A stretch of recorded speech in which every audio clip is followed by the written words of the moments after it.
Trustee Johnson. Here. Trustee Young. Here. Trustee Lazio. Here. Trustee Lemunion. Here. Trustee Pandolfi. Here. Trustee Stepp. Here. Trustee Thewas. Trustee Wilson. Here. Trustee Wyckoff. Here. We have a quorum. All right, would you join me in the Pledge of Allegiance, please?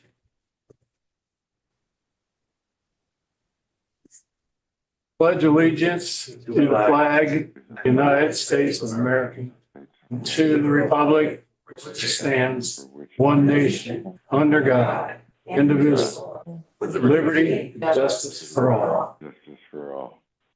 So you can be seated if you like. For the invocation,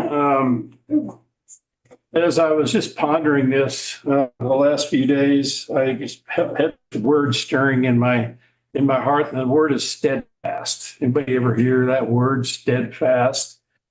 That's always a word that I have sometimes avoided in my life. And so I want to give a brief definition of steadfast. It's an adjective. If someone is steadfast in something that they are doing, they're convinced that what they are doing is right and they refuse to change it or to give up, mainly not to give up. An example, he remained steadfast in his belief that he had done the right thing. So the synonyms for steadfast would be resolute, firm, fast, fixed, firm in belief, and determination. And the other meaning is loyal. Okay. And so in our journey through life, steadfast is a really great word, and it's part of our character. It's part of who we are. And there's a verse I just wanted to read to go along with it.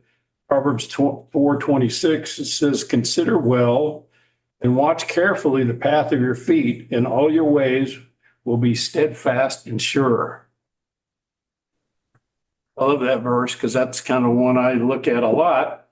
Am I this way? And so as we kind of bring this down into the library world, what we do and how we run and how we make the library great is by all of us being steadfast at what we do, our piece of the pie, our part of the Mid-Continent Public Library, our role, our job. And when I was growing up, my dad owned a Texaco station, just a little sidebar. And he took me to work when I was 5 or 6 years old, taught me how to pump gas. I didn't really like it, but later on in life, I realized he was trying to teach me how to be steadfast and to learn. And my grandpa was a Ford dealer in a little town. I used to go down and hang out in the Ford garage. And one thing my grandpa always told me, and it stuck with me, it says, always do more than what's required of you. Because somebody's looking. So if you don't have anything to do, go find something. Put your hand to something and, make it profitable, make it good. And so from a young boy, I didn't realize it at the time, but my grandpa and my dad were teaching me how to be steadfast in what I did. Does that make sense? Everybody with me? And so as we journey through this, our roles here in the library and in this meeting room here, and all the employees, steadfastness, that character trait is really something else. So I just want to pray that for us today, if you don't mind. And so, Lord, we just thank you that that word steadfast means something to you as well. And so, Lord, I just thank you for it. I thank you for all the employees here, all the people in this room, Father, because you created us all for a purpose and plans. And we thank you. And we're so blessed today to be here. In the Lord's name, amen. Amen. All righty. So we have the approval of the agenda. So do I have a motion to approve the agenda? I move to approve the agenda. I second. We have a second and approval, motion. So call the roll in regards to that. Trustee Burgo. Yes. Trustee Cook. Abstain. Trustee Gray. Yes. Trustee Johnson. Trustee Young. Yes. Trustee Lazio. Yes. Trustee Lemunion. Yes. Trustee Pandolfi. Aye. Trustee Step. Yes. Trustee Wilson. Yes. Trustee Whitehall. yes, Motion carries. Okay, thank you. So we move on to the approval of the consent agenda. So do we have a motion? First, I need to change. I put you on consent, so you can put me down as seats. Okay, so just for the record, on the Sorry. approval of the agenda, trustee Cook's vote is yes. Sorry. You're fine. I move that you approve this consent agenda. Second. Approval, motion and a second. Do we need to call roll, Teresa, after each one of these or? Yes, this is actually the last one for you. Okay. So we'll be good. Call roll. Trustee Burgo. Yes. Trustee Cook. I'll abstain. Trustee Gray. Yes. Trustee Johnson. Aye. Trustee Young. Yay. Aye. Trustee Lazio. Yes. Trustee Lemunion. Aye. Trustee Pandolfi. Aye. Trustee Step. Yes. Trustee Wilson. Yes. Trustee Whitehall. yes, Okay, that motion carries. So the next would be approval of the minutes of January 21st, 2025. That is all under the consent agenda, so that was one whole vote. The minutes and expenses are all together. Are all together? Okay, so we don't need to do anything else, okay? And item 5.3, do we need to do anything with that? No. Expenses, January? That is also under the consent agenda. Okay. All right, I don't think there's any visitors' comments. We did receive 2 pieces of correspondence and it is on board docs under that item. Okay. All right, so we can read them on the board docs. So we'll, the board committee report, so we'll have the ad hoc headquarters study committee and a report on that. Thank you. So the ad hoc committee met 3 times on this topic and the last, the day we met about a week and a half ago to conclusion on what the recommendation will be to the full board. And our CEO is going to discuss that in a moment, but basically we are talking about build, I forgot the technical term, build. Ground up, yeah, ground up. In other words, a separate parcel of property with a new building constructed on that. We do not know where that is because to my knowledge, we haven't really. I mean, maybe since that vote, I might have talked to somebody, but basically that's, we have not determined where the location is, but it will be a new facility. That's what our recommendation will be to the full board. All right, Want to continue on with all the details of that motion? That's fine. sure. Well, I'll give us a little bit of context. Also on the line with us is Ellis Katz, who's our PMC. He helped us through this process and I'll have him speak a little bit. Oh, we can see you now, Ellis. Hello. Hello. But I just want to go back in time a little bit to how we got to this point. So if you all remember back in November of 23, we presented a maintenance study to the board, which was received by them. And in that study, it outlined our maintenance needs for the entire system. But in particular, they looked at headquarters and gave us their best estimate of what it would cost to maintain just the bare bones of this building over the next 10 years. And then after that, the board approved a feasibility study for the construction or renovation of the headquarters building. And in December of '24, we presented that feasibility study in partnership with BNIM. And there was the decision then that we would form an ad hoc committee to do a deeper dive into the options that were presented and to present a recommendation to the full board. So if we could go to the next slide, please. All right. In the sessions that we met, we did a number of things. We looked at the report and the findings there.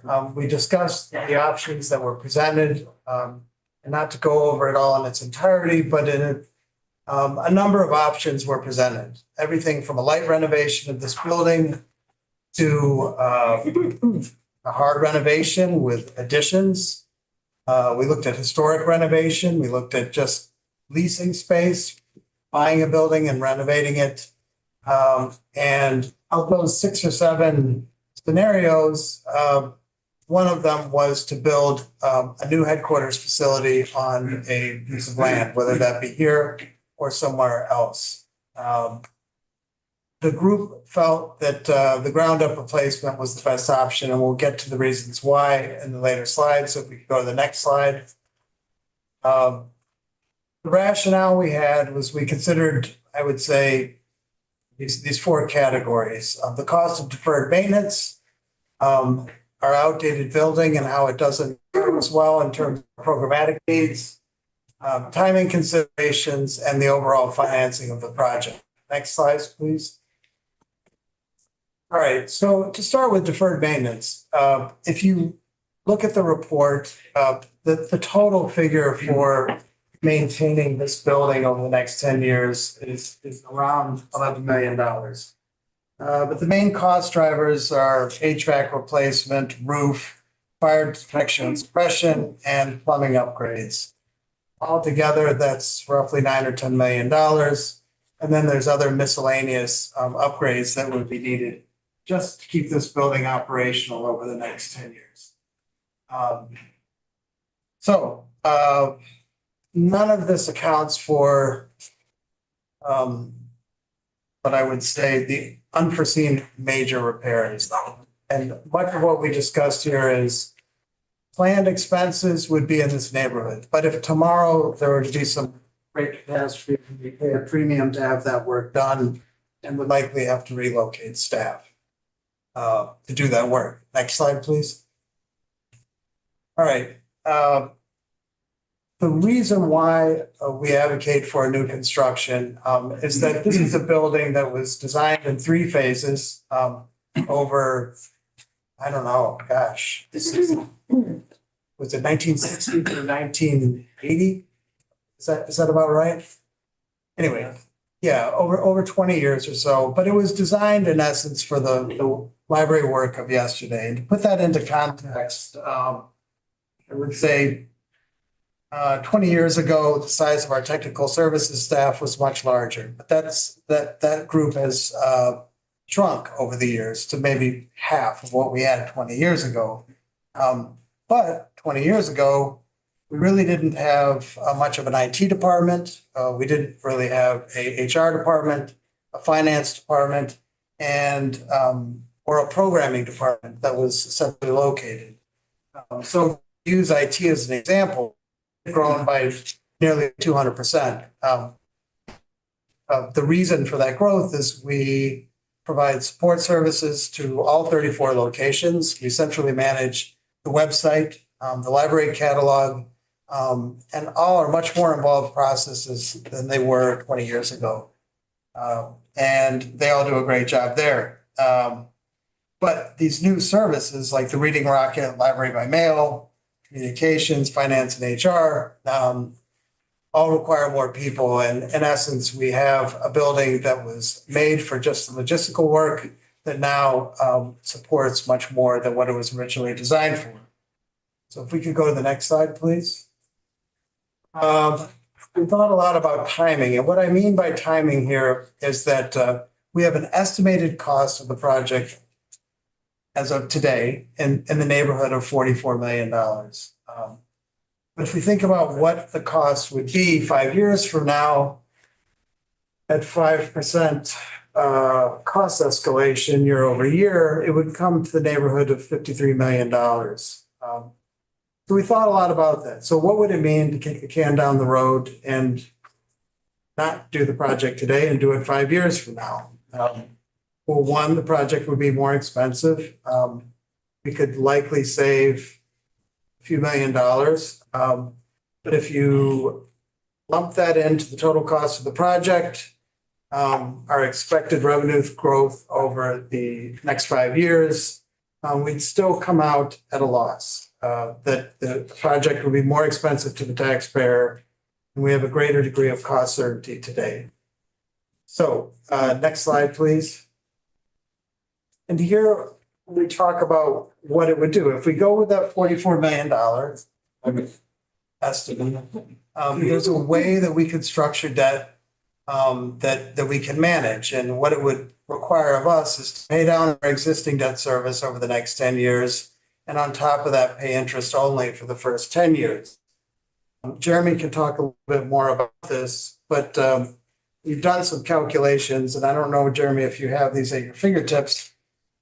But right now, the revenue to debt service ratio is, would you say it's in the 8% range? Well, that's right. Yeah, 8 point something. With this proposed financing package, it would take us to 9%. And by most standards, it's an acceptable range of leverage for an organization of our size. Jeremy, if you want to talk a little bit about how you arrived at these numbers and also the next slide that follows. Sure. We're at a very preliminary stage, so everything is very generalized, but generally speaking, if interest rates were to stay around the range they are now, we anticipate that, an interest-only note on $30 million would cost roughly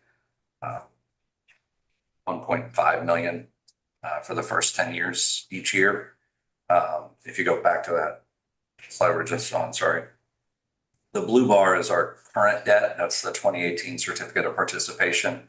As you can see, year over year, that begins to decline as the principal is paid off. And so we're laddering the interest on the new debt on top of that to not make a flat line, because that's not possible, but minimize the impact to operations in the first several years of the project. And then as the blue line continues to decline in 2039, we would then flip over and start paying principal, primarily interest as well, to pay the entire thing off at the end of the term, which would be 2048, 2046. The next slide demonstrates roughly how we would make up for that $700,000 figure. We identified 3 areas, or actually 4, but 2 with minor cuts or tweaks to the budgets for technology and collections. That would account for a significant portion of that payment. The number 4, the other section, would be reductions in other services that support administrative operations. And then the third one is a little bit more complicated. So what this would involve is a graduated reduction in benefits eligible staff over an extended period of time. And this would be done through attrition, and those positions would shift from full-time, part-time, and that would be sustained savings over the next 20 years. Jennifer, if you have anything to add there. That covers it. It would be, we don't really have a lot of room. We've done a lot of adjusting of labor hours, particularly as we came back fully online after COVID and the capital plan and having all of our branches online. But we could shift some labor hours and eliminate some benefits costs.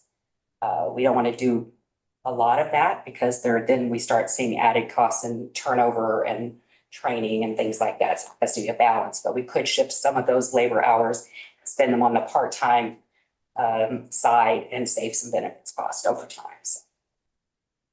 Thank you. All right, the next slide. So here I'm going to turn it over to Ellis to talk a little bit about what it means to authorize the library to engage in the pre-construction process.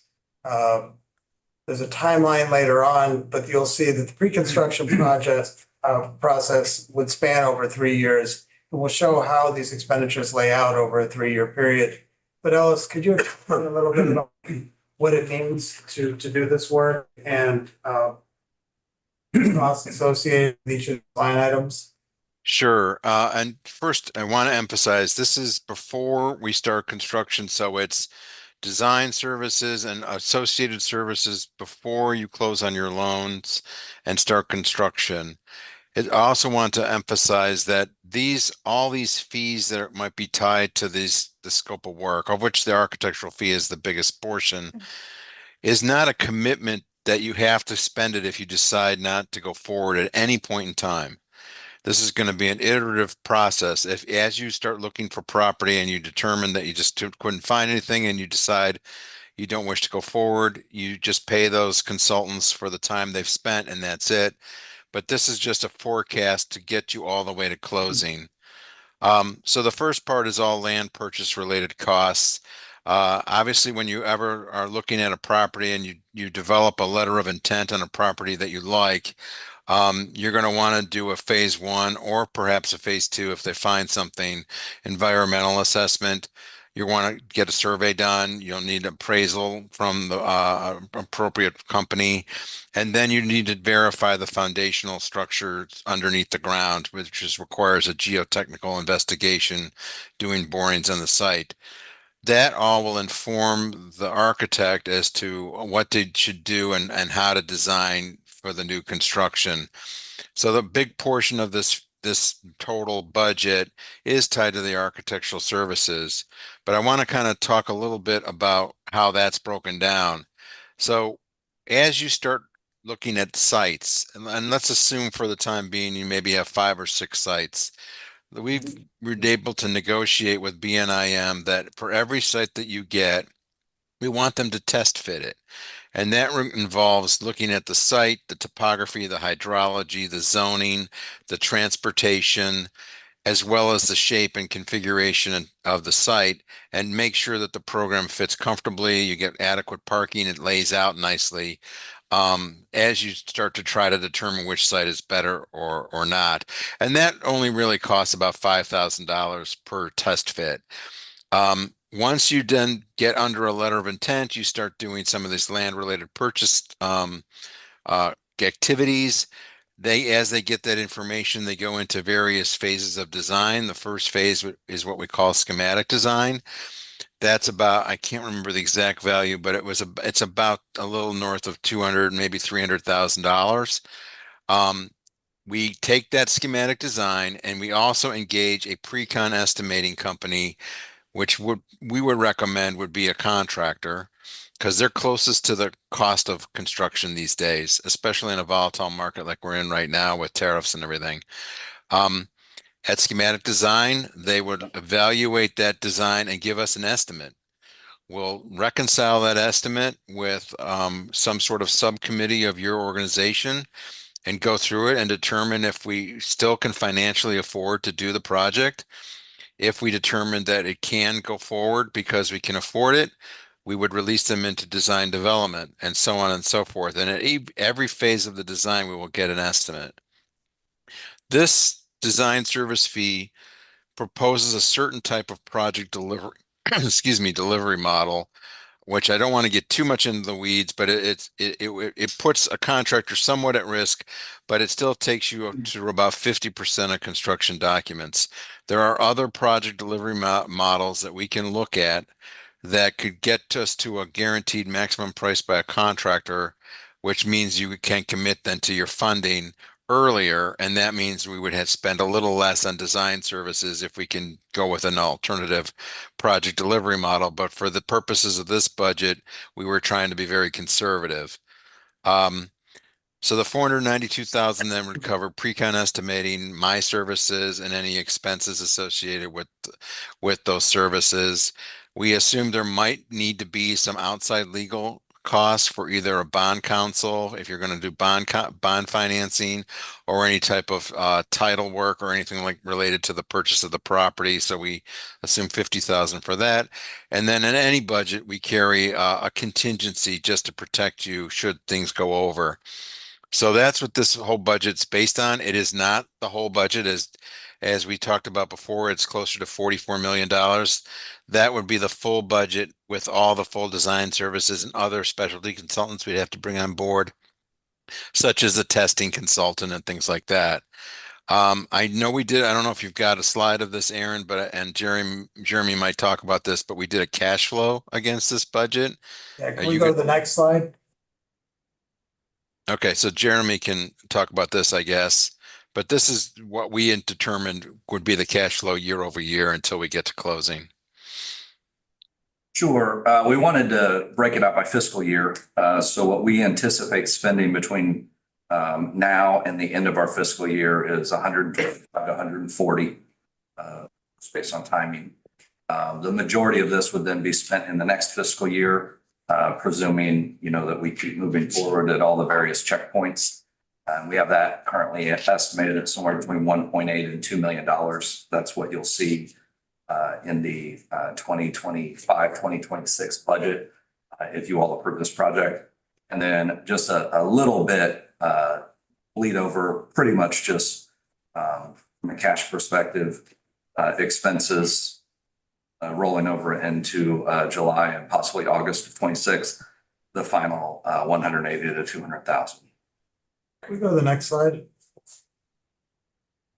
So here's kind of a more detailed timeline of what pre-construction looks like. And what we've done is we've broken out these key steps along the way where board authorization is needed. And that comes from everything from selection of pre-construction services, letter of intent for a site, approving a GMP, obviously land sale, the financing, all of this would require a board action. Now, the committee work would be sandwiched in between, where we'd be giving periodic updates as to, the progress with these various phases. Ellis, I don't know if you have anything else to add here.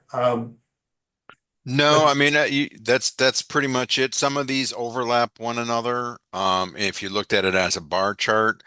The other thing, obviously, is should you find a site, you might close on your site before you close on your financing. That's up to you. But we put them together for the purposes of this schedule. Right, thank you. What's the next slide? Well, okay, I'm going to back up a little bit. I would just say that when we think about the need for the space, I think everyone here agrees that the 145 or so staff that work here are support to a larger system of roughly 34 locations. And without this here, you in essence don't have a library system any longer. All of our purchasing is centralized, our HR function and finance is all done from this facility. And we know that we're going to have to make multi-million-dollar investment in the building that doesn't change the aesthetics of the layout or anything in the building just to keep the building operational over the next 10 years. There are inefficiencies as of today, right? The way we have IT and material processing configured as they relate to the shipping department, make it very difficult to do work. Many of you have taken tours and seen that much of the storage and processing of materials is done in hallways. And also, we don't have centralized storage. Currently, we own an additional piece of property in Blue Springs that serves as kind of an overflow storage facility. And our proposal here would call for the centralization of storage and the continuation of the work that we're doing here. So a multi-million-dollar investment in a building, let's just say that's appraised at $5 million. Sale value of that building likely would be $5 million. And no matter what we put into the building, it wouldn't really increase its value. So when I think about the benefit to the taxpayer, obviously the taxpayer wants us to run as efficiently as possible and continue the work that we're doing here. And to invest in a property that we all agree is aging and doesn't serve our needs, I think is doing a disservice to those who contribute to the financial well-being of this organization. And this is why I believe that the committee is recommending the ground up scenario as opposed to a hard renovation. Reason being is there's the greatest degree of cost certainty with a project like that as opposed to relocating everybody here, ripping out the guts of this building and renovating it. So there's a lot of work to do, and all we're asking for today is approval to move forward with the pre-construction process so we can formally look for land to build on and see what type of incentives there are out there to help us make a move. So if we go to the next slide. I don't know, Bob, if you want to take over from this point, but actually, if there's any questions, I'm happy to answer them. I think we probably should go for questions now. Yeah. I mean, the recommendation obviously from the committee was to move forward with a ground up construction project, so All right. I'd say questions would be good too. We're going to have discussion without a motion. What was that? I said we're going to do discussion without a motion. Oh, not that I care, I'm just asking. Yes, so we have a motion to discussion. Slide. Oh, the next slide. We can go one more slide. Yeah. Okay, so I'll just read this. Motion to approve resolution 25001, approving a ground up construction scenario for new administrative headquarters and fund pre-construction services and authorizing the library director to do all the necessary action to pursue such. Do I hear a motion? I'll make that motion. Joyce. We have a second. Okay, we have a motion and we have a second. Call the roll, please. Discussion. Oh, discussion. All right. Thank you. Hello, you I have guys. lots of questions. I don't know if I'm supposed to go first or not. So You can go first. and I just made notes here, and I have a lot of other things I'd like to say as well then. Your deferred maintenance on this building was 11 million. One question is, what is the maintenance cost on a new facility over the same time period? Because it's not 11 million and I have 0. You're going to have maintenance on a new building. That was one question. I think you mentioned you mentioned environmental issues somewhere along the line. I guess I'm wondering what are those with respect to this building? Oh, well, asbestos, there's ventilation issues in a processing area in the back. Yeah. But nobody's been impacted, I take it. This is just more of things we know. I mean, things are involved up and. Sure. Okay, Yeah. all right. So the $44 million, does that include the pre-construction 2.2? No. Okay. So it's not 44 million, it's now Oh, wait. 46 plus. Well, it's my, No, it is built into that number, the 44 million. oh, excuse me. How much of that is contingency? Give me a second. 162 No. No, that's just it's not- more than that. of 44 million. See if I still have it open. Bear with me. I need to open it again. Bear with me.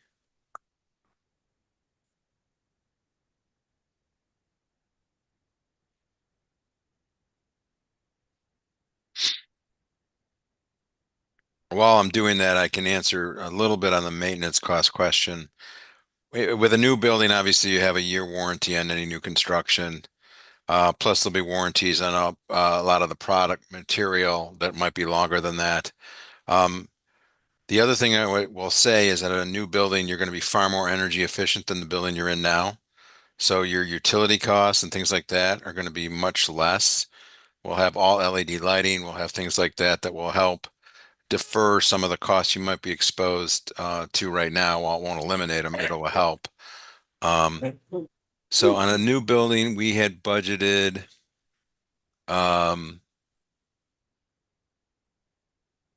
this is outside of the contingency that the contractor will carry.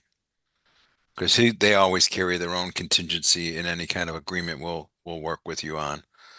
We had 3.92%, which is based on, excuse me, I'll tell you what the percentage is, And that's 2% important. which is a 10% contingency, which is very generous for new construction. But we try to be conservative until we get to a guaranteed price. 3.92% or 3.92 million? 3.92 million, which is 10% of the construction cost. Just to clarify, that's owner contingency, so that's. Owner contingency, right. On our side. Right. The contractor will also carry their own contingency that they have to cover mistakes or things that they happen to make in the field, which is very common in this industry or any industry where we do new construction. So if they carry, if you're carrying 4 and 2 million's in here, so I'm down to 38, so they're going to carry almost another 4. So there's almost $8 million of contingency in this contract, correct? No, Are I your mean, numbers? Well, no, I'm using your numbers. You said in the 44 owner contingency is 4 million, right? right. So I'm going to take out, you said the 2.2 million's in the 44, so that takes Right. me down to 42, take 4 off the 42. You're correct. Sorry, you're correct. So I have almost $8 million of contingency cost in 44. Correct? No, that's where I'm getting confused. The No, total I'm saying between the contractor and the owner contingency, you said the contractor is going to carry. That's right. I'm assuming 10%, which would be. Yeah, another 3. he won't carry 10%. It won't be that high. Okay. All right. So I'm going to call, so what is the number? If I could just help, maybe help, I don't know, maybe not help. The contractor's contingency will just be on their portion. No, I understand that. That's right. But How much will that it'll be? be closer to 5% of their hard cost. So let's call it 6 million contingency cost. 6 million, how'd you calculate that? 2 million on the contractor and 4 million on the owner. You got 3.92. I understand what you're saying. I don't know. I'm just using round numbers here. I'm not trying to get. I'm not trying to dial in. I'm just What's trying an to- example of owner's contingency? So Have to ask them. can I? So an owner contingency is hard and soft costs. So if there is a change in scope to a construction project that you make as the owner, or if there is unforeseen conditions by contract, most contracts. So for example, if we find something under the ground that we didn't expect, because that's your biggest risk on new construction, which is partly why we do a geotechnical report.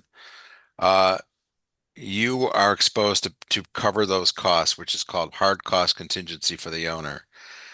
If there are changes that you make as an owner where you need to pay additional services to a consultant, or we under budget for whatever reason, a cost for like furniture, fixtures, and equipment or something like that, which furniture, fixtures, and equipment would mean office cubicles or furniture or decorative lighting, things like that. We carry a soft cost contingency for any kind of budget overage on an owner cost like that. That's why we carry those contingencies. And the difference, sorry. Go ahead. Say, just to reiterate, this is money that the library controls. And so with a library directed change order, we would be coming back before the board to get your approval to make that change. It's a little bit different than how it was done in the past, where the contingency was all held on the other side. Well, not entirely, I would imagine. But there wasn't a specific designation like this is a Well, contingency. let's talk about the contingency on the done contract under Prop L, because I don't know if people read the contract. I read it after, came back on board. The project each project included a contingency, and you can correct me if I'm wrong here. Each project included a contingency. If that contingency was not used, it rolled up into the next project. So if you did 20 projects and you had $500,000 in each one, then you had $10 million of contingency costs that the board had approved that management could go spend. That's the way I understand the contract work. You may be right. However, I think I mean, but I will say that we're talking about a contract that is nearly at its end. And I'm just trying to distinguish between how things were done and how this one is going to work. Aaron, So if you don't- now that you raise another question, Ellis, does this include all the furniture? Yes, It does, everything. yes, it concludes your full fit out of the So project. what's the actual cost of the building? If you We've- take out the contingencies and all the fluff, what are you going to spend on the building? We've Building estimated, and land. again, we don't have any design. We don't have a contractor. We don't have a site. We just estimated that the new building would cost for core and shell, which is what I'm going to call it, is roughly $15 million. Okay. Then to So- fit, well, So yeah, on top of that, I have the land, correct? that's correct. And that's going to be what? What are the big buckets? Can you give me the 42 million in big 3 buckets? million. The big buckets are the following. The total hard cost, which I shouldn't say hard cost, it's the total construction cost is about, well, this isn't fair what I'm saying you because there's savings by selling the property in this analysis that was done by BNIM. So you have to factor that in. So the net, how do I tell you this? Well, okay, I think very simply, okay? So You're gonna ignore the building and the sale of the building, okay? That's a back end transaction. So on the front end, we have to finance the entire project cost irrespective of what this thing is worth and what we may get out in residual value, okay? I don't care because that could take 2 years to get it. So you need to finance a number. You need to come up with a number. I guess I'm just asking what are the big buckets in terms of the spending. And I'm going to go back in history here.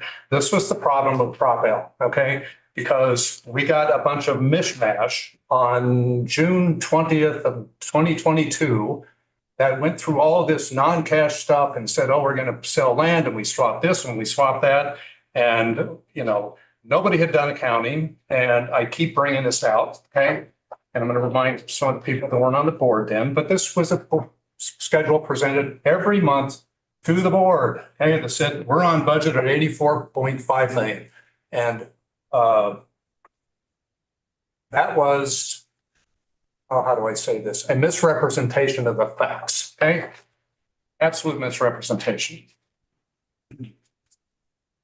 Whether other people on the board knew, I don't know, okay? What I know is that in May of 2020, according to the J.E. Dunn schedule, the board had approved the board was on schedule to spend $92.5 million. So 2 years after the board had approved Prop L spending, they were $8 million over budget. You know when we figured that out? November of 2022, okay?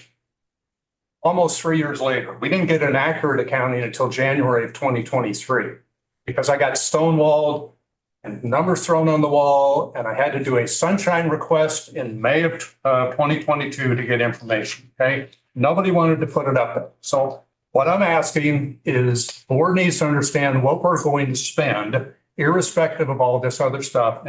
What you're estimating now, what's contingency and what the cash outlay is going to be. Because if you're going to borrow money, they're not going to loan you money based on you're going to get $5 million somewhere down the road.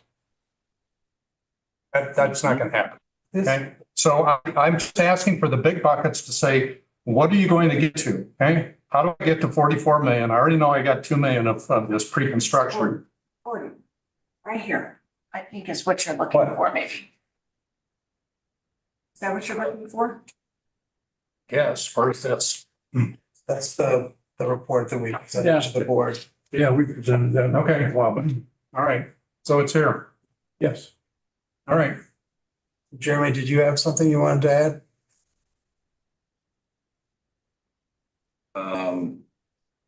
So I'm not done with my questions. I have more questions. So a couple of things. The 44 does include the land out, so you have to take that off. If you're looking at, not including the purchase price of selling this land. And so the big buckets that I have, the shell would be about $15.5 million. Internal finishing, so the offices, the warehousing, et cetera, $8.5 million. Furniture.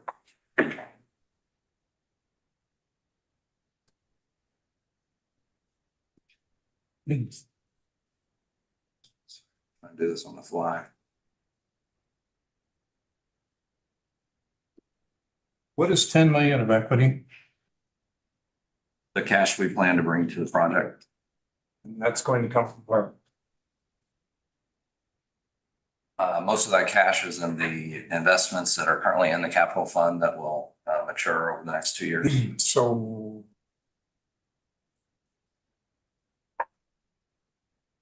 What happens to the maintenance plan of the 32 facilities that was put together? Do we have a projection? And we have a debt projection based on how you are going to finance this. Do we have a full financial projection for the operation? Because we're talking about reducing staff. I have a real concern about that. I mean, based on what we went through in 2022. I'm sitting here looking at this saying, we're going to cut staff so we can have a brand new building. And not to make this trivial, but it's kind of like, I need a new car. I want a new car because the car I have is 30 years old and it just doesn't have all the bells and whistles of a new car. So I really would like a new car. What are you going to do to get that? Well, I haven't quite figured that out yet. But, I won't go to dinner twice a week like I used to. So basically you're gonna have to make some hard decisions about what you do. So that, if I'm sitting on the outside, say, what happens to all the services you guys promised? Okay. Again, I got taken to the woodshed in 2022 for putting up a perceived $1.3 million budget cut. And for those who were on the board at that time, you'll remember that there was a parade every month of comments and visitors, and the area was full out here. And I was probably the most hated man in 3 counties at the time for doing that, but we survived. Imagine that. So now we need a new building, and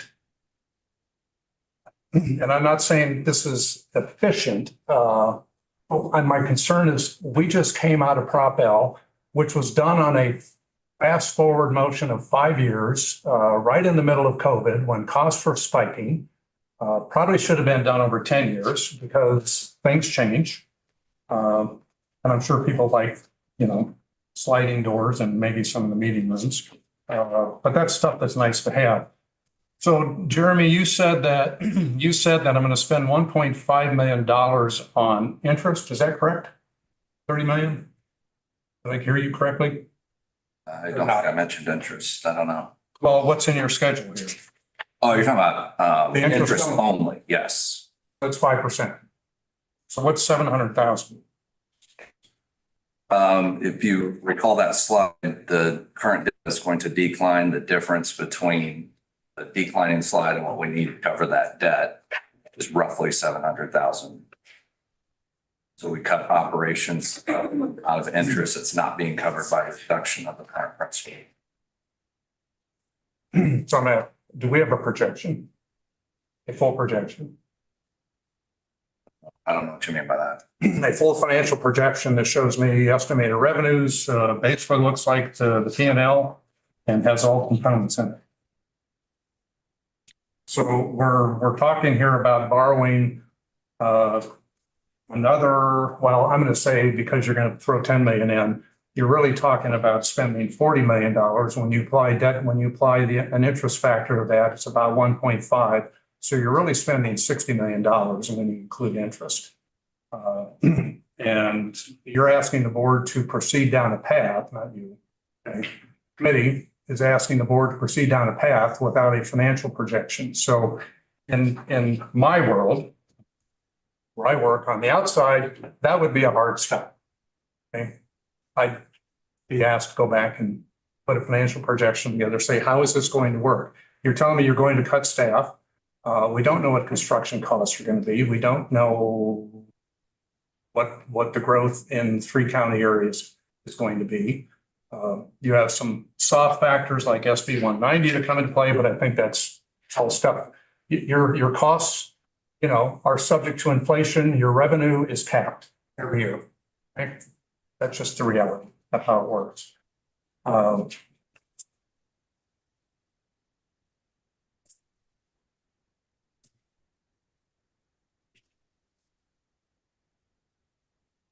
Sorry. Not all over the place. So I looked at this and I'm not discounting the fact that it's inefficient. I guess I'm sitting here saying, knowing what this organization went through for the last, I guess 6-7 years. Are we even done with Prop L? Because you're as far as I know, you are still fixing Green Hills in the kitchen area. I don't know if that's completed or not. So are we really done with Prop L, or we're still finishing the what I'll call the leftovers?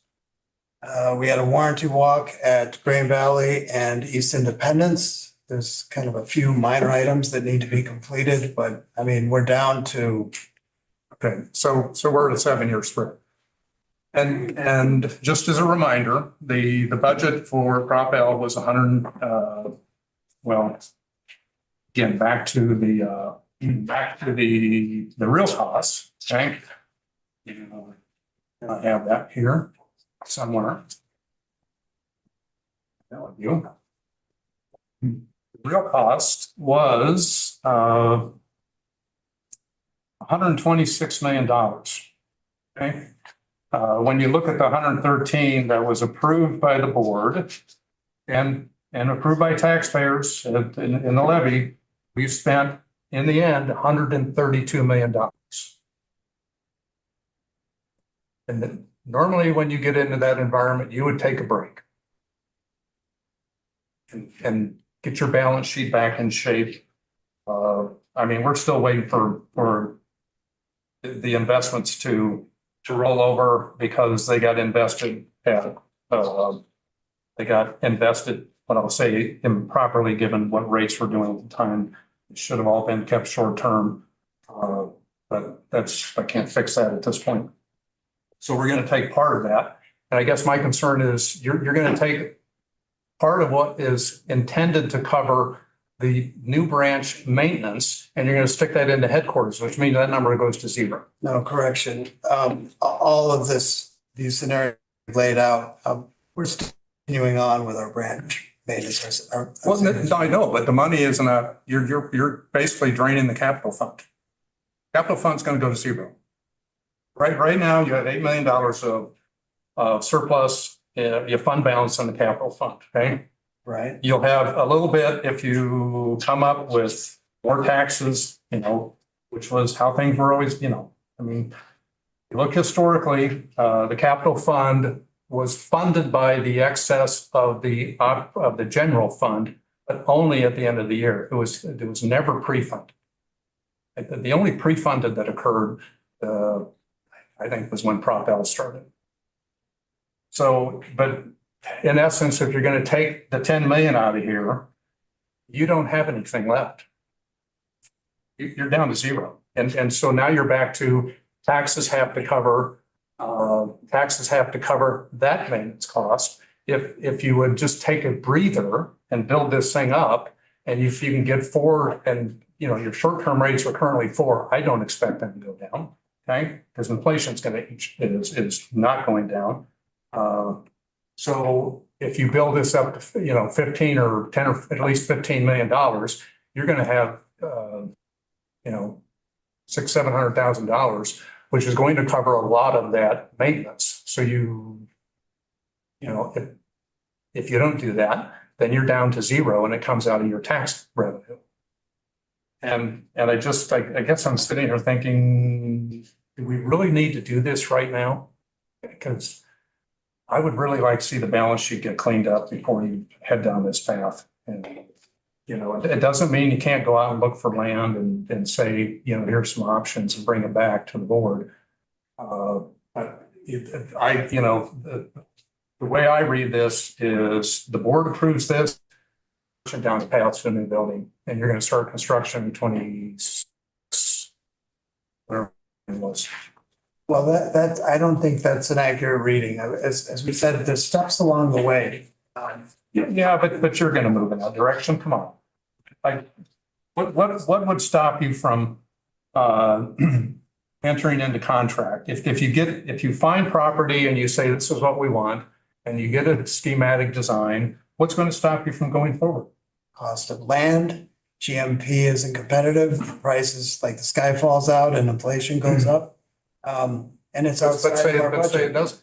does. Let's say it comes into 40. I mean, even if it's $44 million, you have zero left over in the capital. Is that, I'm confused about zero in the capital fund. Well, I'm just going off this 10 million of equity. Yeah, no, he's right. But what you all approved in this year's budget was 1.5 million to start funding that new maintenance plan. And we intend to continue that. So it's going to come out of tax revenues. Yes, everything we do basically comes out of tax So, revenue. so I'm back to all your maintenance costs has to come out of tax revenues because you have nothing in reserve. And on top of that, now you have a new fixed cost, and debt is a fixed cost. Okay. You know, I mean, theoretically, you can pay, you could theoretically, so people understand how COPs work. And for the record, I hate them because I think they're, it is an improper use of the debt service structure. You can say, we're just going to skip a debt payment this year, okay, by not budgeting it. And your debt rating would go in the tank, but that's what you can do. And now you've thrown on, you know, you're going to throw in this fixed cost, whatever that number is.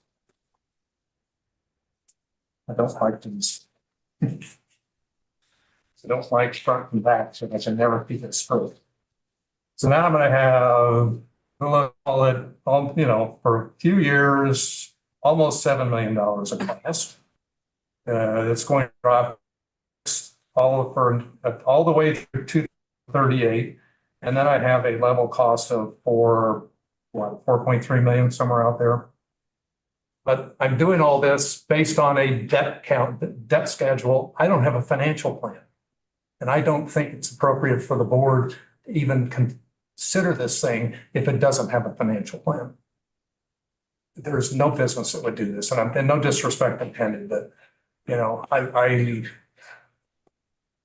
you have to have a plan for all your other costs and see what happens, and do a little modeling and what if, and say, you know, what if things do go wrong?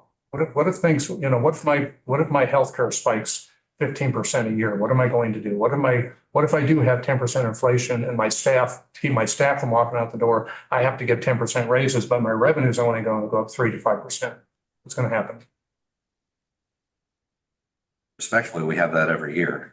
What's that? As you indicated, our revenue But is I'm- capped by the Hancock Amendment. No, I know that, but you're asking me to take on a new fixed cost. Right.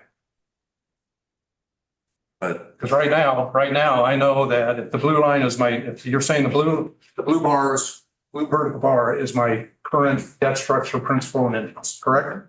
Yeah. So I get down to 4, so it gets down to 5 million in, 3 years. 3 or 4 years. I mean, the other option, that I don't see out here is to refinance the entire package. And again, I don't know if that's an option or not, but interest only for what looks like 12 years, I just don't like that. I just don't like that from a finance side. Or in the finance business, there are what they call the walking dead or zombie companies that they can cover the interest, but they can't cover the principal. And so they're reliant on the debt in order to operate, but they don't generate enough revenue to cover and pay off the balance sheet. They're always leveraged to the hilt. And I just don't think it's appropriate for the library to be in that situation. And I'm going to skip all the other stuff in 22, but that's the bulk of it. I do not support this. I think you need to take a breather and put this on the shelf for a year. Thank you. Yes, sir. Yeah, share my opinion. I'm probably not quite as passionate as Gordon, but yeah, I think this is a very hard decision. I think it's a very serious decision. There's a lot of things we vote on that, really are not as important. I just think this is a very important decision. And I've been giving it a lot of thought, and we totally appreciate the work Aaron has done on this. It's just been amazing. And I too would love a new building. I think we have these branches that are probably never been in such good shape. And then our headquarters is certainly lacking, in certain areas. And I guess it just comes down to it. I do feel I just have to go with my gut feeling is that it is just too expensive. I think it would put us in a very risky and a bad situation that we'd have to go back to the taxpayers again to bail us out if we move forward right now with this. But especially, like going through this tour of the facilities today, I think something does have to be done. The IT people are just like in bunk beds on top of each other. So that doesn't mean that can't be solved without $50 million, in my opinion. Just today, if I would have seen this sooner, I would have certainly mentioned it at our meetings, but seeing how we have this storage facility, this warehouse here, and then the maintenance here, that if we can move those someplace else and put accommodate, with the big spaces we have, move the IT people into there, move the, some other things there. I guess I just feel that we haven't spent enough time on really talking over these other options. That most of our time in the meeting has been like, yeah, we're just gonna move forward and we're gonna do it either this way or this way. And you want a blue car or a red one? And I feel like I would love to do it. I wish we were in a little different position to move forward right now. And I feel terrible because Aaron has just been the most wonderful CEO and has brought us all together, both on the board, and I think all of the staff feel the same way. So it is, it's difficult for me to even say a position. So Aaron, I hope you understand. All due respect, this is just what I feel like. We're all the board members. We're in this position to really think through these things and do what we think is the best for the library and, for all of our counties.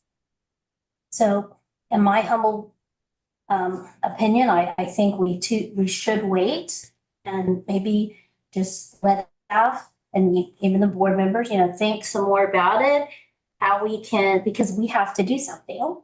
for the people here. And we're talking about such a large sum of money. I would personally like to see that money somehow, go towards more for the employees and less, and like, okay, maybe we won't have a brand new building, but maybe there's something we can do to where our employees feel,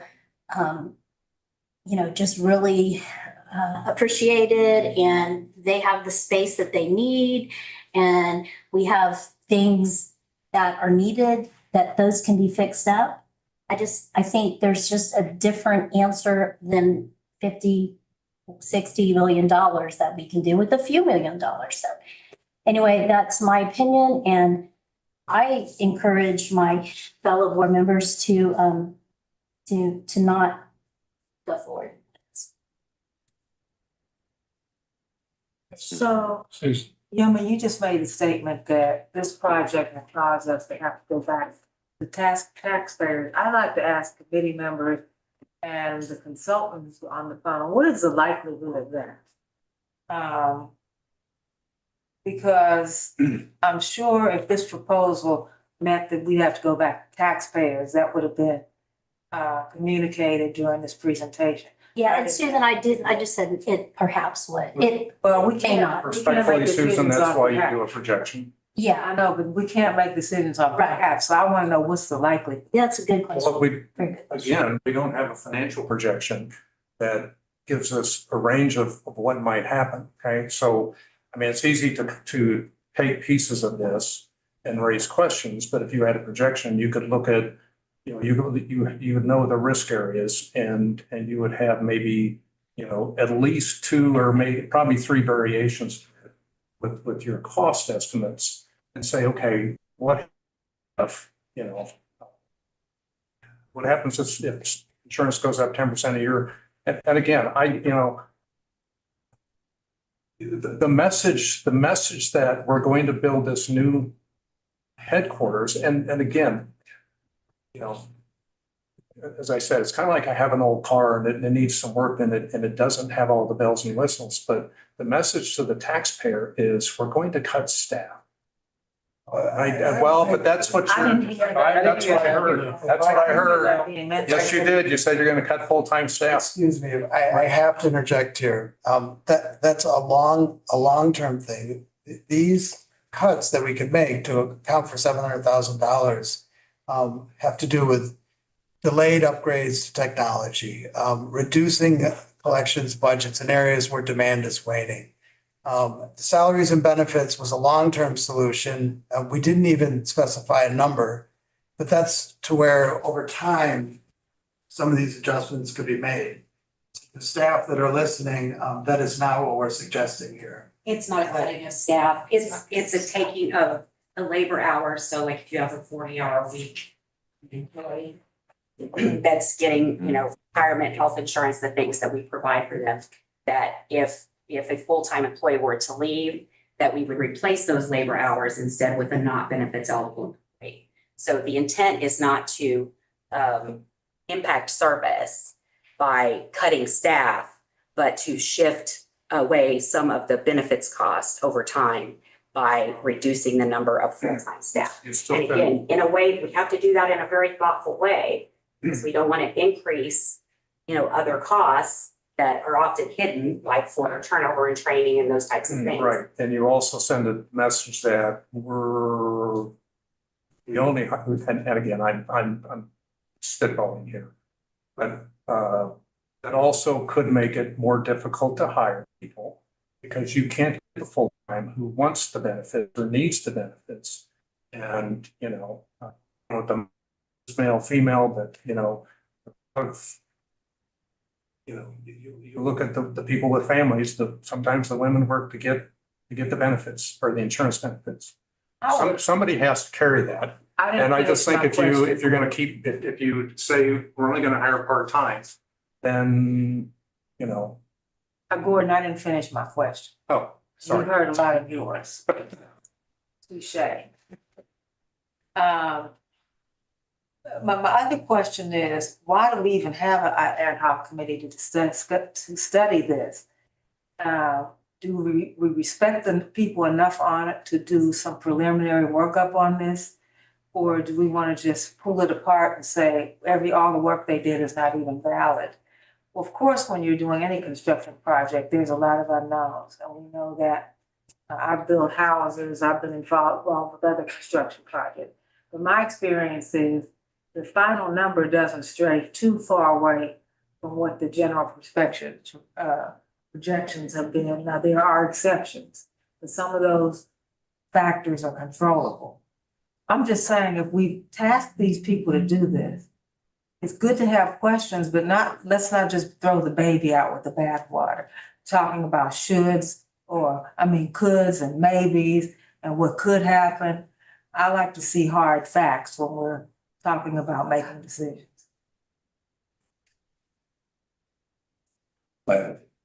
Yes. On the deferred maintenance sheet, so I've got the doesn't matter what the number is. So we're talking about $11 million, in excess of $11 million per year for maintenance of this facility here. Sorry. 11 million. Okay. That's theoretically, if we don't have those expenditures, so you have to have $10 million that what going to have to be spent on a building, whether it's here.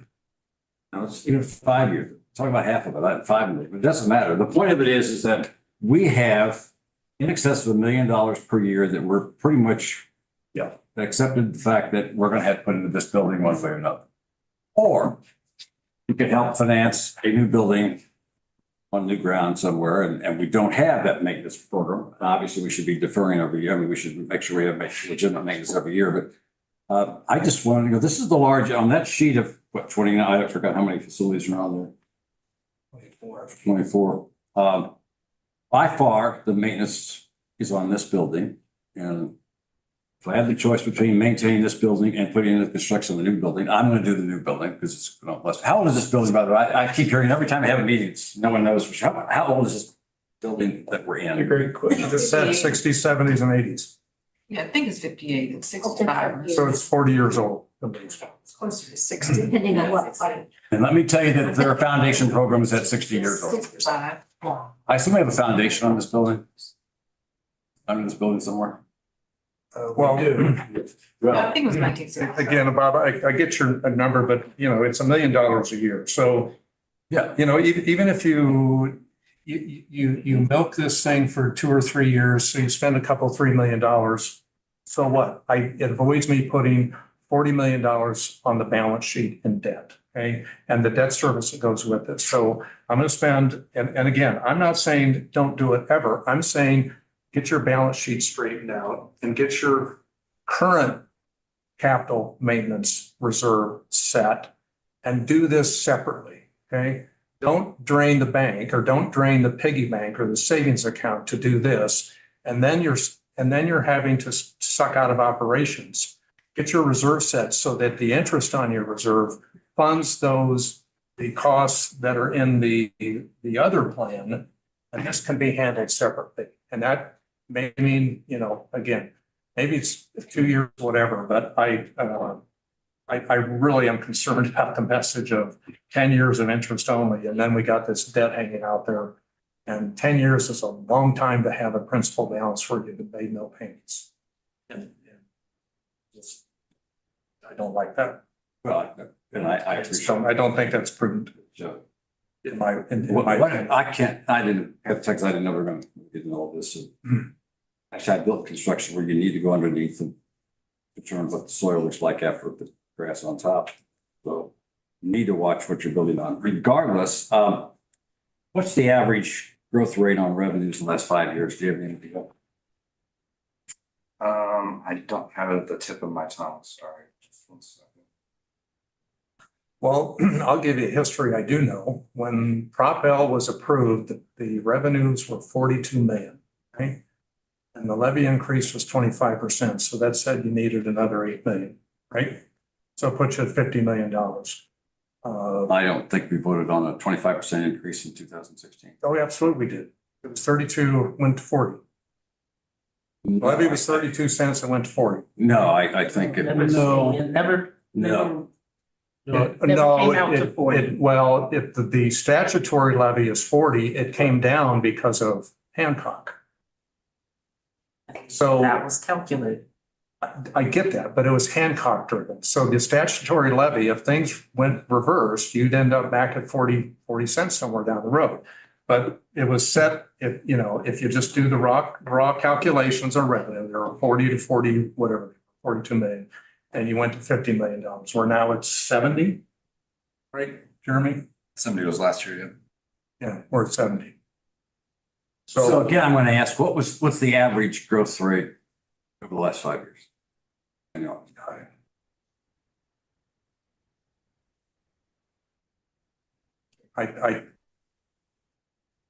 don't have it in my head, but it's easy to get. Let's put it that way. I think Jeremy's. Jeremy, are your wheels turning? Yeah, so the 3 years from 2019 through 2022, revenue was essentially flat. It was 63.3 million 2 years in a row, and then 63.28, so it went slightly down. In 22, it grew 2.2 million or 4%. And last year it grew 5.2 million or 8%. So the total.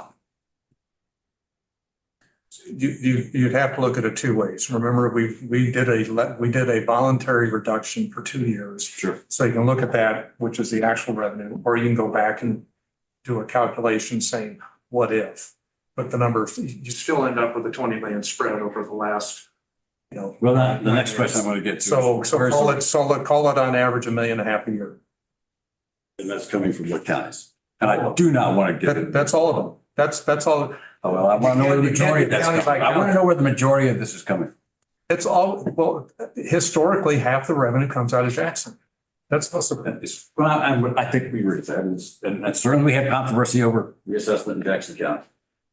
Probably will have it again this year. No idea. Well, 2 years from now. I'm just concerned about the structure of this building and the age of it, and deferred maintenance can't be deferred forever, and it's going to cost something to make some major changes here.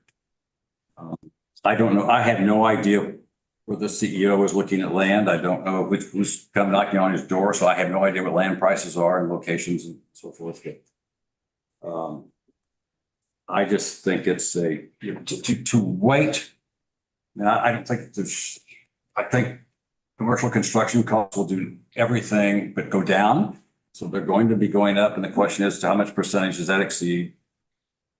And so forth. And I have that figure. So I just think that at this point in time that there is a need for this structure to be replaced. Yes, it'll be sold for something. I don't know what we get out of it. I have no idea.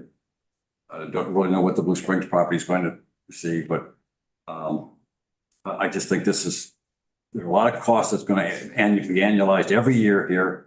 I'd rather put it in an issue. Yeah, right there. Agreed. Got it right there. Yes. I just like, from my standpoint, we did invest in our front facing properties, are the buildings that our customers use every day, the services that our customers use every day. But let us not forget, this building and the people in this building are the resources and foundations for all of that. And if we let this hobble along for however many years, the buildings the people will feel the difference. They'll feel the effect of that. And I think there's a cost to that. That people need services, probably now more than ever. Our door counts are going up, our services are being used, but the people in this building are key and core of that. And I think that you can't, I think of it like, I mentioned this before, like a wagon wheel. You can have a beautiful rim around it with all the spokes that looks and operates well, but if the core of that wagon wheel hobbles along, isn't efficient or whatever, it's going to affect the whole structure. And I think when we look forward to the future, I think that being able to have an efficient running building, both human resources and more energy efficient, all those things will have caused this organization to run better. And I think our customers deserve that. And I think that the demand will necessitate that. Thank you, Joyce. Anyone else, Marcy? Well, I'd just like to remind us that the resolution authorizes the director to pursue a ground up scenario. But we heard it explained tonight, presentation. If things don't play out financially and we can't make this fly, we have the opportunity to step back. And whatever we gain through the ground that we make in the beginning of that process, we can hold that until a time when it seems more appropriate. If, let's say we don't have any opportunity for some land that's reasonable and proceed, and we hit that point. We're not voting tonight to purchase land, to build a building, to commit to the total amount. We're looking at projections based on a best guess scenario, well thought out, well reasoned, and thank the committee for their work in looking at all of this in addition to staff. But we're authorizing them to move forward and look at what that future could be. And without us saying, you can look at the future, we just sit here and twiddle our thumbs until we decide to put $11 million into this building. And I don't think that's a reasonable approach. We don't know that we might not have a developer or a city or someone come forward with a heck of a deal that benefits both the current owner and us as prospective owners to do a joint development that maybe drops the cost of land down to something far below what we'd expect. We just don't know that. And this is just asking us to allow Aaron to move forward and pursue what might be out there. We don't know. We don't allow him to take a look. So I'm satisfied that where we're at right now, we're safe to proceed financial deals we're at as we begin to answer all of these questions. And I'm not interested in looking at what happened years ago with other projects and what history is. Let's look at what we have before us. Let's make sure this is the best deal for our communities. And at least be forward thinking and not just twiddling our thumbs. I'm in favor of proceeding with the resolution. Well said. I think Marcia makes a good point that it is that it's not for the full thing, that it is just to let Aaron proceed. It does have a financial commitment to it, obviously, you know. But I just want to interject that it's not all or nothing. It's not, I think all of us agree that we want the best for the employees. We need to really do something, you know, for the employees at the headquarters. And so even if we don't go through with the new building, something can be done, you know, something can be done for that.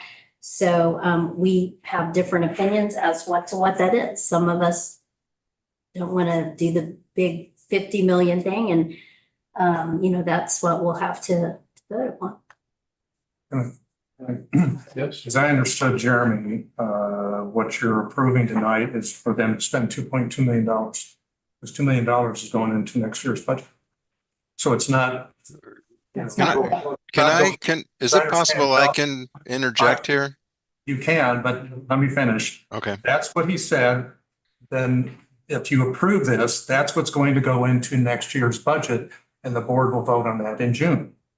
And if the board approves that, management has authority to spend it. There's three things I wanted to just bring up, if it's okay with the board. Yes. One, if you go back to Jeremy's cash flow and how I described how we're going to spend that $2 million, it's iterative.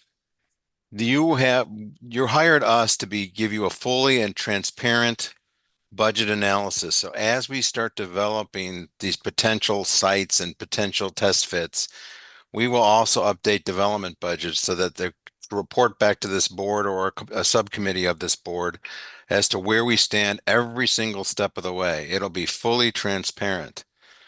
The cash flow is such that if there is any point in time this board decides to put it on hold or to stop it, you can.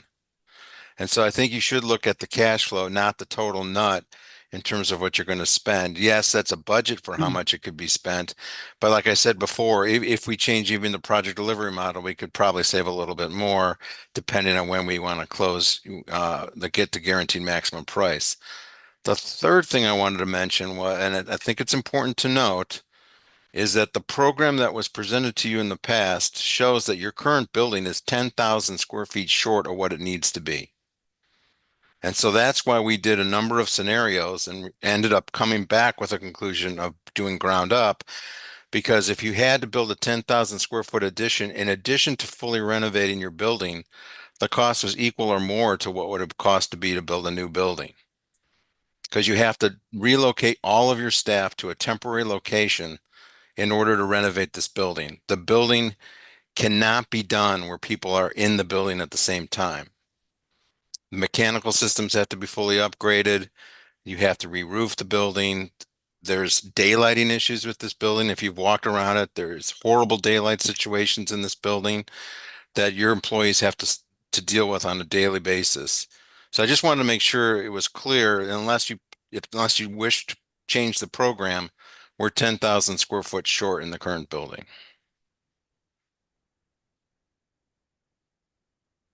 Thank you. Just, can I say,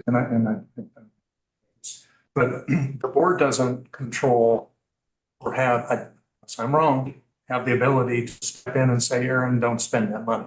Once we approve the budget, it is up to Aaron to tell the board when he thinks we should stop. We're not micromanaging that. And I think we also have to, those of us that were here have a lot of mixed feelings about what happened in the past. But we have Aaron now, and we have a different person. So I don't think to make the assumption that he's not going to be honest and he's here because we have confidence in his ability. I think we have to make the assumption. I'm just clarifying that the board is not going to make the decision on a month-to-month basis. Okay? And again, just to reiterate my position, I'm asking for a financial projection that tells us how this is going to roll out, not just a debt schedule. Okay? A debt schedule is one line item on a projection, okay? Or two, it's the capital and the interest reserve. To address the capital fund reserve that we need for the facilities we just spent $132 million on, and which means maybe we push this back a year and in worst case to 2 years. I'm not saying don't do it. I'm just saying let's get a better analysis and get our balance sheet in order. And I also think it's clear, the more we push it back, the more it's gonna cost. So. Could be not. It will be. Well, technology changes and needs, I mean, we should be building a headquarters for 2040, not for next year. And the facilities we have, because I don't know what's going to happen with, if you take the 20-year-old 25-year-old generation, how are they going to use a library in 20 years? That's what we should be building. That's our intent. That really is. Anyway, I beat the table enough. Can we call for a vote? We should call the vote. Yes. Yep. All right. So we're gonna call the vote. So Are we voting to call the vote or are we just voting for the? Well, we first need to vote. yeah, so actually proceed. I move that we call the vote. I'll second. Second, please. I was just gonna say, if there's no further discussion, then there's no reason why let's just vote. There's no further discussion, then we're gonna call for a vote. So Teresa? Call the roll. Trustee Burgo. Yes. Trustee Cook. No. Trustee Gregg. Yes. Trustee Johnson. Aye. Trustee Young. No. Trustee Lazio. Yes. Trustee Lemunion. No. Trustee Pandolfi. No. Trustee Step. Aye. Trustee Wilson. Yes. Trustee Wykoff. Yes. The motion carries. Motion carried. I think for records, would you announce the vote, please? Number of ayes, number of noes. Yes, sure. Yes. Okay. Seven eyes, 4 noes. 7 eyes.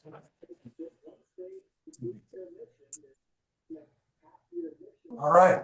Somebody. Ron's not here. Oh. That's right. Yeah, I'm like, Okay, I think we go to that. We have one more agenda item or two. Yes, well, we had the reports. I believe.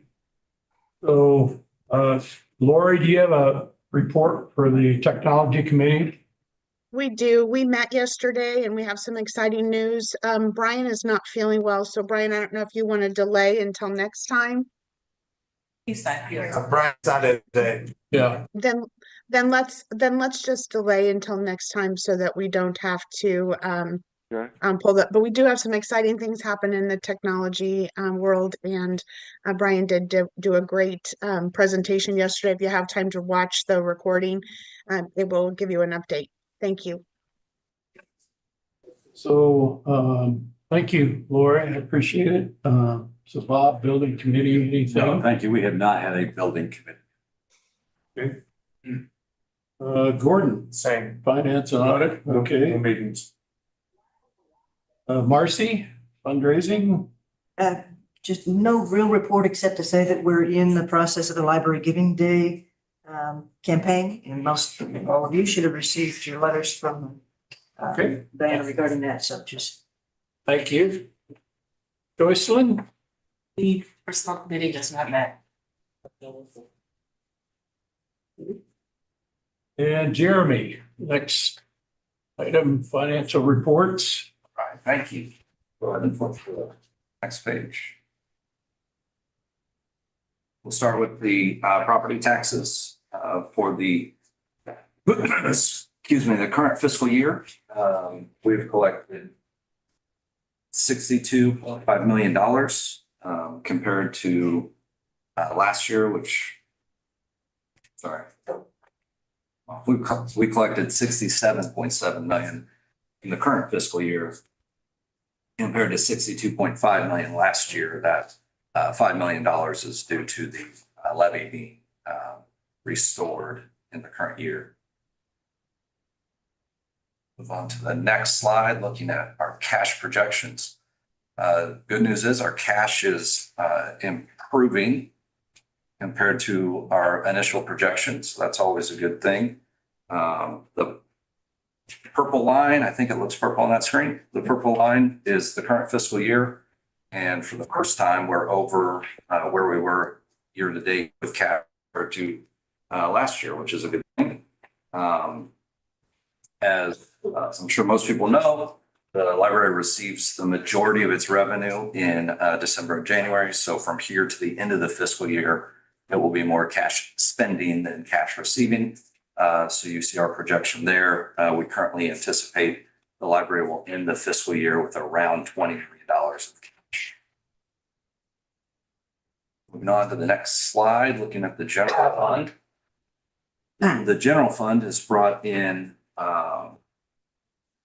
63.2 million and had expenditures of about 43.6 million.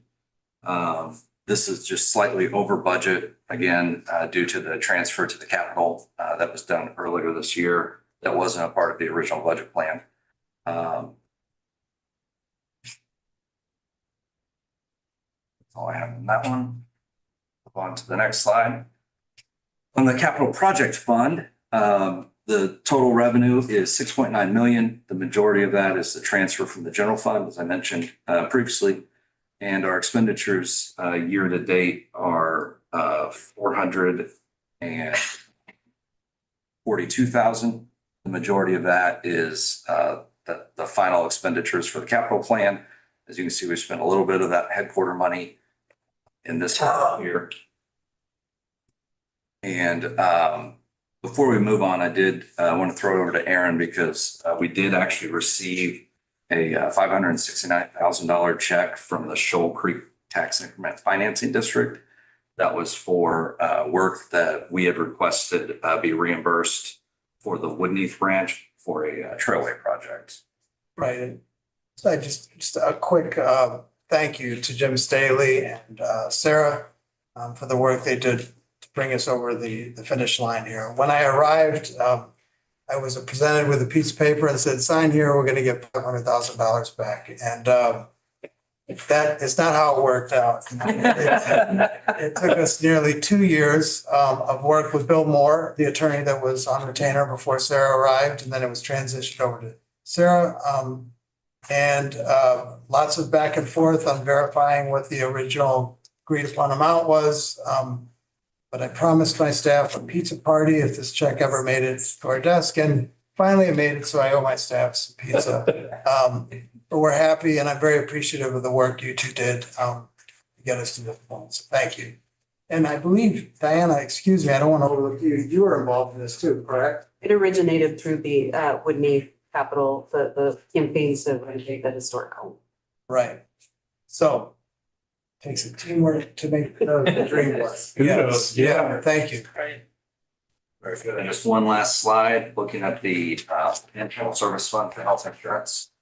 We have collected $3.3 million, about 69% of the budgeted revenue. Our expenditures are just under 2.6 million, or 49% of our budget. So we're pretty much online with where we thought we would be. And we currently have an operating surplus for the fiscal year of $740,000. Thank you, Jeremy. The next item is any unfinished business? No. Any new business? Again, Jeremy. Go ahead, Jeremy. this time of year, we're required by the state law to project a non-binding levy.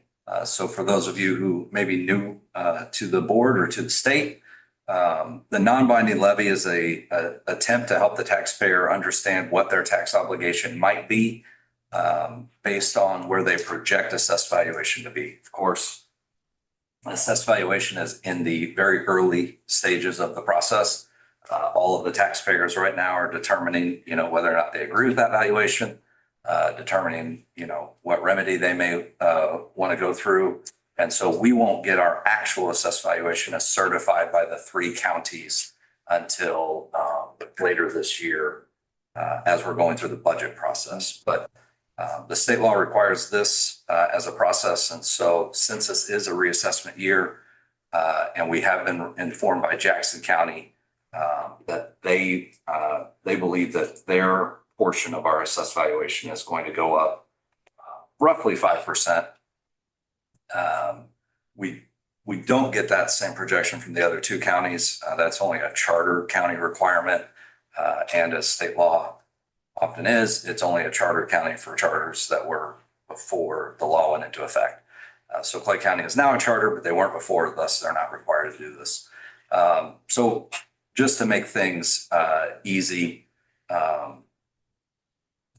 we're just going to project that our assessed valuation will go up 5%.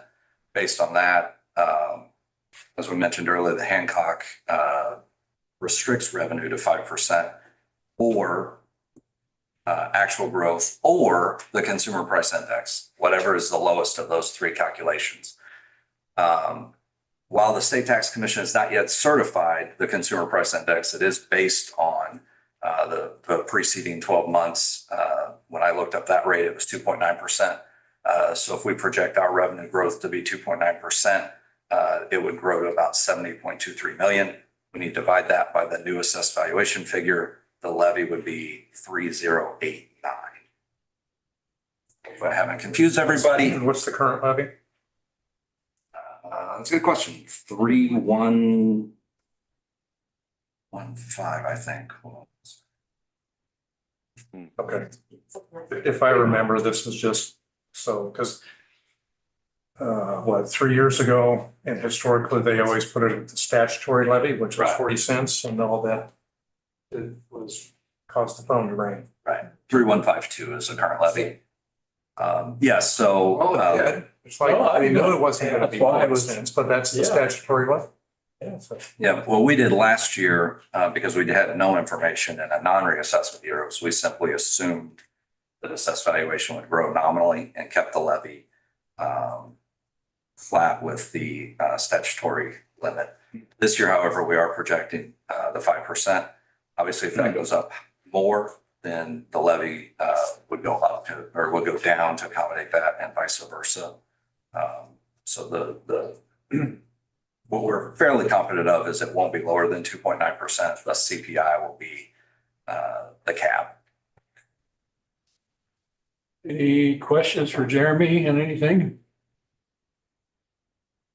All right, No, sir. let's turn it over to Aaron or the library director. We need a vote. Sorry. We can submit this to three counties. This is procedural alone, correct? Right. I'll make a motion. Second. So call the vote. Trustee Virgo, Yes. trustee Cook, Yes. trustee Gray, Yes. trustee Johnson. Aye. Trustee Young, Aye. trustee Lazio, Yes. trustee Lemunion, Yes. trustee Pandolfi, Aye. trustee Step. Aye. Trustee Wilson. Yeah. Trustee Whitehall. Yes. Motion carries. All right, thank you. I'll be happy to turn it over to Aaron for the library director CEO's report. All right, I'll keep it brief. Well, before you, you have two of your MCPL monthly report, and I'd like to draw everyone's attention to the issue of that on the back page. There's a picture of your library director getting taken for a number of quarters over a game of mahjong. I made the acquaintance of Marlise and Alberta. They play mahjong every week. And once every 2 weeks, I believe they meet at Coburn, and they were kind enough to bring me into their group. I'm down quite a few quarters. Works playing with them, but I'm committed to learning the game of mahjong. Nonetheless, it demonstrates how our libraries are used. Apparently, we do have another mahjong group that plays at MGC. And let's take some time to look through both of these. They're quite wonderful. Next, I want to just acknowledge an employee for 30 years of service. Bethany Miller, she works at the Green Hills branch, and her manager is Becky Richardson, who's also a wonderful person. But Bethany is passionate about helping customers, especially families and children who attend story times and the weekly Wednesday programs, family book group, kids book groups, and other STEAM activities.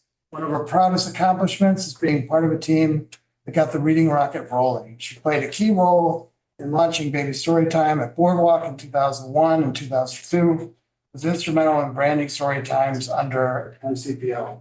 Over the years, she's also created numerous Storytime PowerPoint presentations to enhance the experience. And when I first arrived, I was new to the job, and Scott Fricker, the commissioner of Platte County, was also new to the job. And I invited him to the Green Hills branch for a meeting just to get to know him. And as luck would have it, it was a Storytime day. And it was probably one of the greatest days to have a commissioner at a branch, because as he's walking in, there's all of these families and children going into the Storytime room. And I needed to do nothing but point outside and say, this is what libraries are about. So Bethany and Becky, they do a great job, as do all of our branches. And I'm very grateful for their service. So thank you, Bethany. Lastly, I'm not going to read the letter in its entirety, but in your board communications, there's a letter from a library patron just expressing her gratitude for the work that we do. She was in journalism and then transferred to being a stay-at-home mom, and she raised 2 children. And there's one paragraph that I thought was particularly impactful that I'd like to read to you. My children are now 9 and 7. We still visit the library often and keep a shelf full of library books.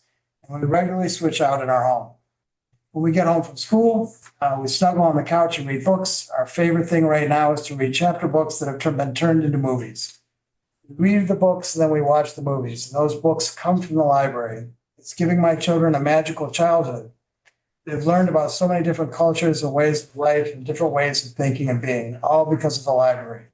I'm raising kind, empathetic, intelligent, emotionally intelligent, creative, and wonderful little humans because of the library. So this patron asks of us that we continue our work. And in the end, she says, I'll do whatever I can to keep the library around. Please do the same. So it's nice to receive letters like that. And if you want to read the full letter, it's attached to board docs. But I want to thank everybody for their patience. It's been a long meeting and it's getting quite hot in here. We're not mistaken. But that concludes my report. Great. Is there any other, thank you, Aaron. Is there any other announcements? Yeah, so we have a few things coming up. April 1st, there's Library Giving Day. April 6th through 12th is National Library Week. And then on the 20th, all of our locations are closed for Easter. And looking ahead, the PLA conference will be held in, Philadelphia. is that PLA or ALA? It's ALA. It's ALA. The ALA conference will be held in Philadelphia, June 6th through July 1st. And if you'd like to go to that, you know. Good. And that concludes my part of it. Okay, thank you, Aaron. Is there any trustees' comments?